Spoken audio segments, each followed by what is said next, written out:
วัสดีFC นานแล้วสอนยูบริเฮ็ดคลิปเนาะตอนนี้ก็มาอัดคลิปอีกครั้ง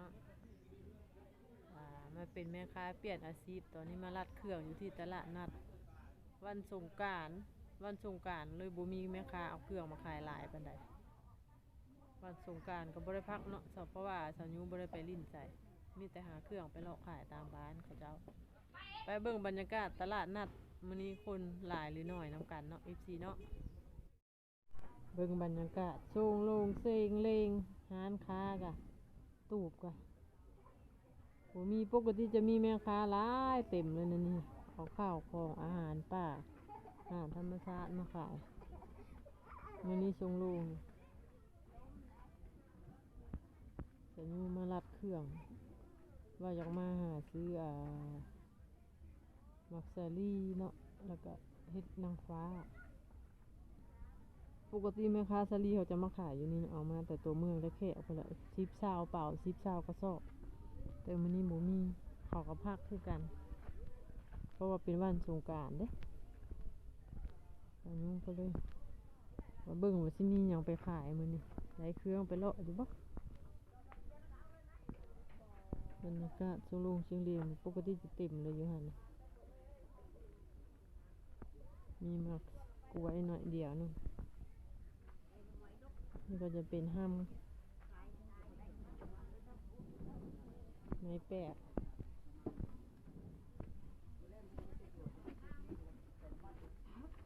ถุง10,000ได้เลย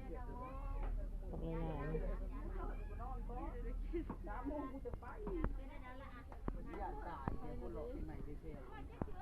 คิดว่าพักบ่พักเนาะ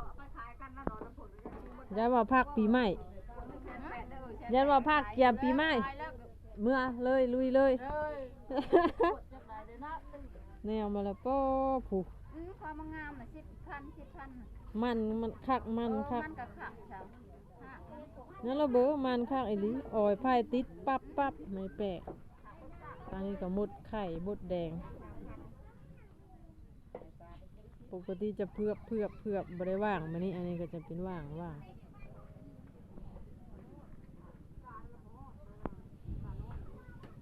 ก็มากเพชรธาตุชาว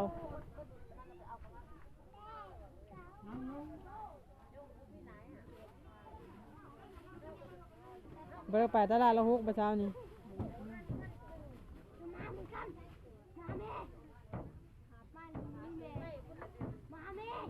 เดี๋ยวนี้มะเพชรก็ราคาแพง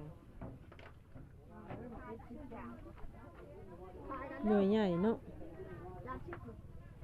ทุกอย่าง10,000มดมังหวดกับ10มักซารีทักตอนนี้ช่องเรียงช่างล่างช่างเรียงตอนนี้กับมาลองต้องแมงหุ่น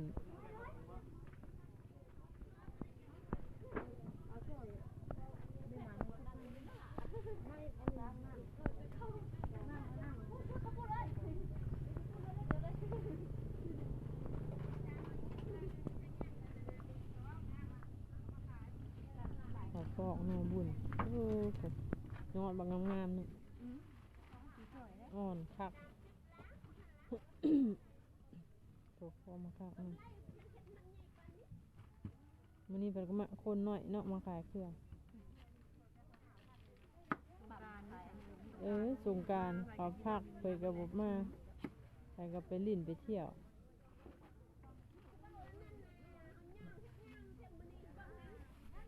กบเขียดธรรมชาติเขียดนา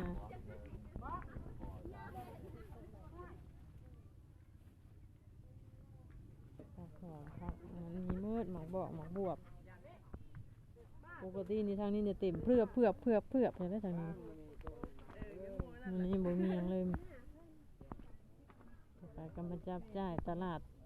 ช่วงอาทิตย์ก่อนนั้นอาทิตย์นี้มันเป็นสงกรานต์ก็เลยหยุดไข่หมดงามหน่อไม้น้ำผึ้งธรรมชาติมากนาวมากเพชรต้มสาลีหายคืนไหม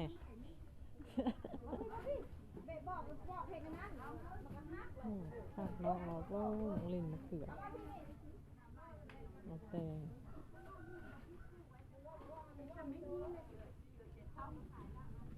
เจียวปลาบั๊มลงเส้งเลงตอนนี้ก็ท่าเครื่อง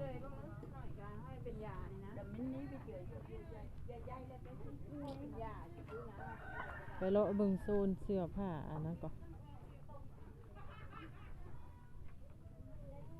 โซนเครื่องเท่านั้นเขาขายอัน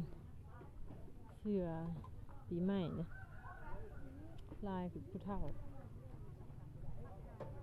แม่ค้าแค่ปกติก็เต็มหมดเขาขายเครื่องเสื้อผ้าอยู่นี่ครับพักสงกรานต์บ่มีเลย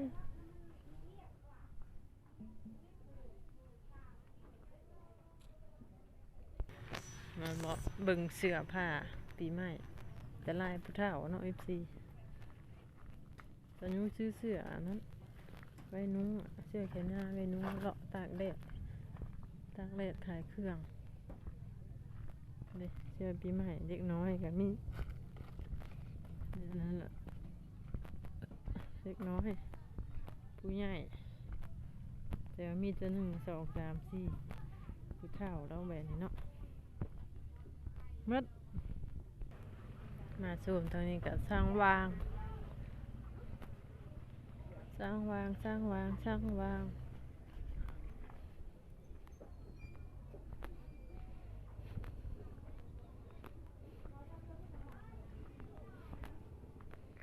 าลีบริมาขายซ้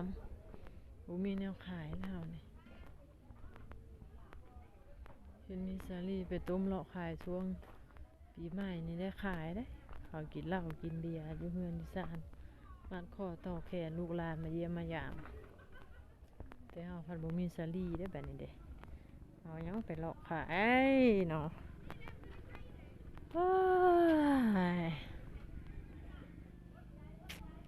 เหนื่อยทุกวันก็ต้องตื่นมาหาไม่งั้นไม่มีเงินจ่ายค่าหนี้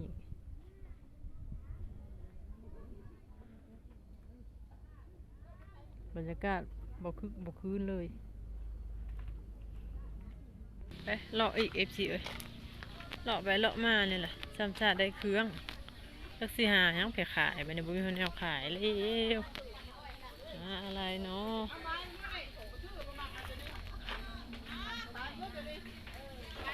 แต่งเนาะมือบักง่าย3 หมาก 4 หมาก 10 พัน4 หมาก 10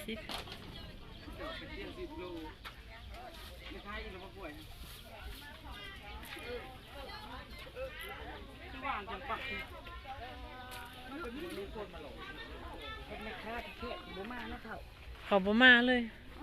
ปกติสื่อข่าวนั่นเต็มอยู่แล้วนางหนึ่งมีครบหมด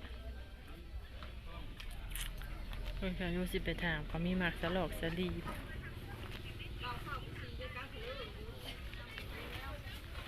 ไข่หมดแดงเต็มอันนี้เลย